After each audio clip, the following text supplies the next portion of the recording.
కష్టపడి చదువుకుని ఉద్యోగాల కోసం ఉపాధి కోసం దేశం మొత్తం వెళ్లారు తెలుగువారు. ఈరోజు సింగపూర్ లో మీరున్నా కూడా మీ మనసు ఎప్పుడూ ఆంధ్ర వైపే ఉంటుంది. రాష్ట్రంలో ఏం జరుగుతుంది, రాష్ట్ర పరిస్థితులు ఎలా ఉన్నాయి, రాష్ట్రంలో రాజకీయాల గురించి కూడా నాకన్నా మీకే బాగా తెలుసు. మీలో చాలా మందికి మీ దగ్గర నా నంబర్ ఉంది. ఇప్పుడు కూడా నాకు వాట్సాప్ చేసి ఫీడ్బ్యాక్ ఇస్తా ఉన్నారు. గడిచిన 5 సంవత్సరాలు మనందరం చూసాం.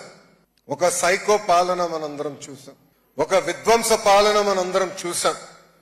అందుకే మీరందరూ ఎన్నికలు జరిగే సమయానికి పెద్ద ఎత్తున తిరిగి వచ్చి, కొంతమంది అయితే 1 నెల నుంచి 6 నెలలు సెలవు పెట్టి కేవలం దారి తప్పిన రాష్ట్రాన్ని సరైన దారిలో పెట్టేదానికి కష్టపడినందుకు నేను మీ అందరికీ శిరసు వంచి ఈ రోజు నమస్కరిస్తున్నాను.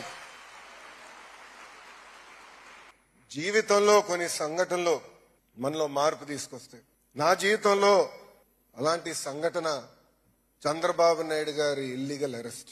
53 రోజులు ఆయన్ని బంధించినప్పుడు ఒక దశలో బ్రహ్మని నేను కూర్చుని మాట్లాడుకున్నాం. బ్రహ్మని నన్ను అడిగింది, గౌరవంగా పెరిగిన కుటుంబం, ఏనాడు తప్పు చేయని కుటుంబం, ఈరోజు పెద్దయిన జైల్లో ఉన్నారే, ఇదంతా మనకు అవసరమా అని ఆమె నన్ను అడిగింది.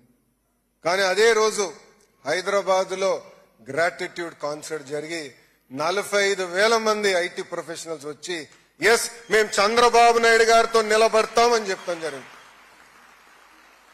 అంతేకాకుండా సింగపూర్ లో ఉన్న భారతీయులు, తెలుగులు చంద్రబాబు నాయుడు గారు మేము అండగా ఉన్నాం, మీరందరూ బయటకు వచ్చి ఆనాడు నిలబడ్డారే, అదే మాకు కొండంత ధైర్యం. ఆ రోజు నుంచి మేము నిర్ణయించుకున్నాం, తిరిగి మళ్ళీ కష్టపడాలా, తెలుగు జాతి కోసం సేవ చేయాలా, అన్ని రంగాల్లో తెలుగు జాతి నంబర్ 1 ఉండే వరకు కష్టపడాలని నిర్ణయం తీసుకుంటాం జరిగింది.